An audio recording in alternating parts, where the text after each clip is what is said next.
Alright, hi everyone. Today I decided to do something a little different. Instead of instead of asking you guys a question like why is the sky blue, I'm gonna tell you guys a little tip, a tip for the week.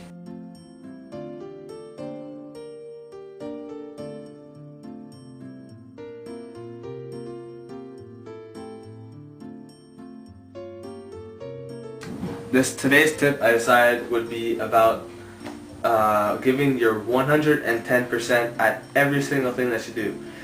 Think about it.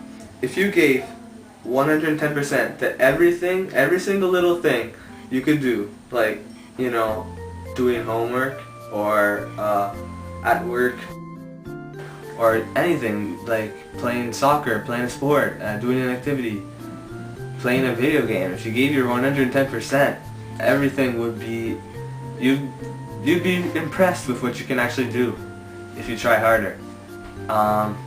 So try doing it for a week or a day, who knows, whatever. Write down in the comments below how it went, what happened, or even if you don't do it, what do you think could possibly happen if you gave your 110%? And that's it for today. Thanks, see you guys next time.